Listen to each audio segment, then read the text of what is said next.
நிகழ்தகவு. நீண்ட நேரம் திறக்கப்படாமல் மூடியிருந்த அறையின் கதவு. ஜன்னல் வழியாக எட்டி பார்த்தவர்களுக்கு காத்திருந்த அதிர்ச்சி.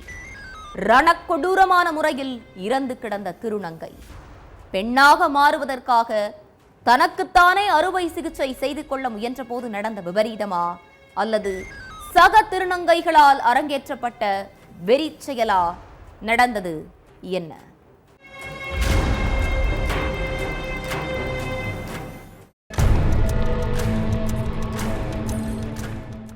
கடையம் போலீஸ் ஸ்டேஷனுக்கு ஒருத்தங்க கதறி அழுதுகிட்டே ஃபோன் பண்ணியிருக்காங்க.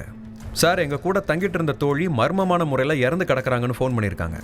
அந்த அம்மா சொன்ன அடுத்த நொடியே தென்காசி ஆலங்குளத்தில் உள்ள அவங்க வீட்டுக்கு வந்திருக்காங்க போலீஸ். பெட்ரூம்குள்ள ரணக்கொடூரமாக மர்ம உறுப்பு சிதைக்கப்பட்டு சடலமாக கிடந்திருக்காங்க திருநங்கை ஷைலு. அவங்க உடலை மீட்டு போஸ்ட்மார்ட்டத்துக்காக ஹாஸ்பிட்டலுக்கு அனுப்பி வச்ச போலீஸ், ஷைலுவை யார் இப்படி கொலை பண்ணியிருப்பா, வீட்டில் இருந்து நீங்கள் 2 பேரும் எங்கே போயிருந்தீங்க அப்படின்னு நிறைய கேள்விகள் கேட்டிருக்காங்க. என்ன நடந்துச்சுன்னு தெரியல சார், திடீர்னு கண்ணு முழிச்சு பார்த்தா இப்படி ரத்த வெள்ளத்தில் கிடக்குறான்னு சொல்லியிருக்காங்க.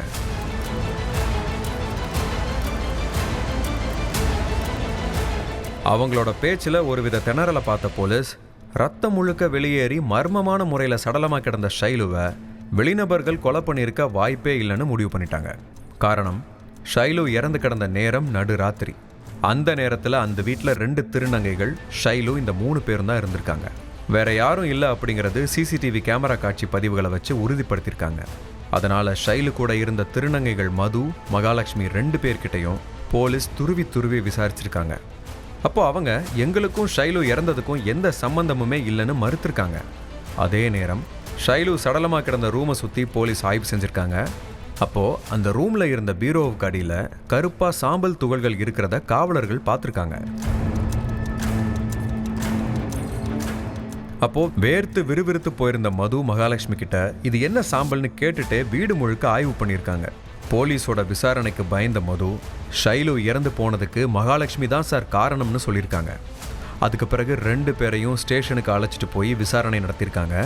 அவங்களோட கேள்விகளுக்கு பதில் சொல்ல முடியாமல் திணறின மகாலட்சுமி, ஷைலு எப்படி இறந்தாங்க அப்படிங்கிறத ஒன்று விடாமல் சொல்லியிருக்காங்க. அதை கேட்டதும் ஒரு நிமிஷம் போலீஸே திகைச்சு போயிருக்காங்க. தென்காசி ஆலங்குளத்தில் வாழ்ந்துட்டு இருந்த திருநங்கைகள் மகாலட்சுமி, மது, இவங்களுக்கு கடந்த 2 வாரத்துக்கு முன்னாடி சாத்தான்குளத்தை சேர்ந்த திருநங்கை ஷைலு அறிமுகமாயிருக்காங்க.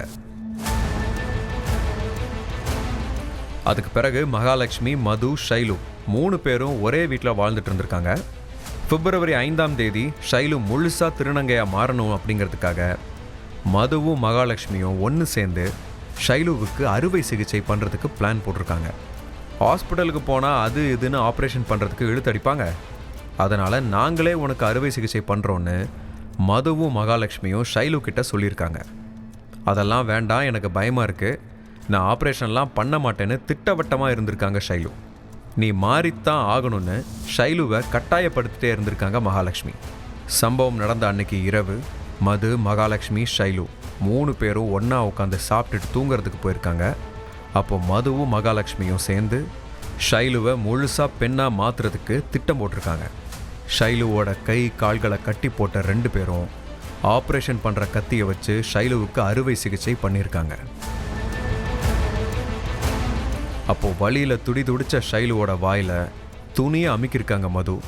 அதுக்கு பிறகு ஷைலுவுக்கு மர்ம உறுப்புலேருந்து அதிக அளவில் ரத்தம் வெளியேறியிருக்கு. அதில் நில குலைஞ்சு போனவங்க சில நொடிகளில் இறந்துட்டாங்க. ஷைலு இறந்ததும் பதட்டமான மதுவும் மகாலட்சுமியும் போலீஸ்கிட்ட மாட்டிக்க கூடாது அப்படிங்கிறதுக்காக ஆப்ரேஷனுக்கு யூஸ் பண்ண எல்லா பொருட்களையும் வீட்டுக்குள்ளேயே வச்சு தடயங்களை அழிச்சிருக்காங்க. அதுக்கப்புறம் ஷைலு மர்மமான முறையில் இறந்து கிடக்குறாங்க அப்படின்னு போலீஸ்க்கு ஃபோன் பண்ணி சொல்லியிருக்காங்க. இந்த அத்தனை உண்மைகளும் விசாரணையில் தெரிய வந்திருக்கு. அடுத்து மதுவையும் மகாலட்சுமியையும் கைது செஞ்சு சிறையில் தள்ளியிருக்காங்க போலீஸ்.